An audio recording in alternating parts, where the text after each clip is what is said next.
So రేపు Telugu Desam party అధికారంలోకి వచ్చిన వెంటనే ప్రభుత్వ, ప్రైవేట్ మరియు స్వయం ఉపాధి ద్వారా 20 లక్షల మందికి ఉద్యోగాలు కల్పించే బాధ్యత మేము తీసుకుంటాం.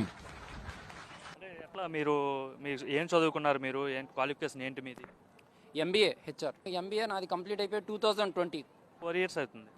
4 ఇయర్స్ అవుతుంది. ఒక అడుగు ముందుకేసి దీనికి అటెండ్ అయ్యాం. ఇంట్లో సెలెక్ట్ అయ్యారా మీరు? సెలెక్ట్ అయ్యాం సార్. ఆఫర్ లెటర్ ఇచ్చారా మీకు? ఇచ్చారు.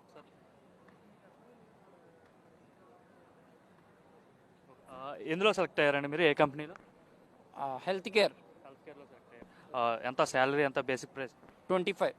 అంటే చాలా వరకు చాలా మంది అంటే ఇట్లాంటి జాబ్ మేళాలు నిర్వహిస్తారు, కానీ ఆఫర్ లెటర్స్ చదువుకోవడం, తర్వాత రిజల్ట్ చెప్తా అని చెప్పి పంపించడం, ఇంటర్వ్యూ కండక్ట్ చేసి, అలా కాకుండా సింగిల్ డేలోనే జాబ్ ఇంటర్వ్యూ కండక్ట్ చేసి ఆఫర్ లెటర్ కూడా వెంటనే ఇచ్చేయడం, ఒకవేళ సెలెక్ట్ అయితే ఎలా అనిపిస్తుంది? చాలా బాగుంటుంది అండి. ఎందుకంటే ఎన్నో ఏళ్ల నుంచి బీటెక్ అయిపోయి చాలా మంది నిరుద్యోగులు సరైన ఉద్యోగాలు లేక సిమెంట్ పని కానీ వీటికి కానీ వెళ్ళిపోతున్నారు. ఇది ఒక గొప్ప అవకాశం అండి.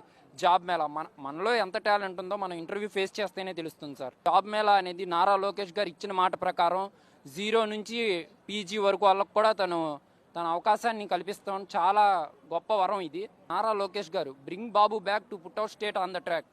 మంగళగిరి అభివృద్ధి, అమరావతి అభివృద్ధి ఒక్క నారా లోకేష్ గారితోనే సాధ్యం.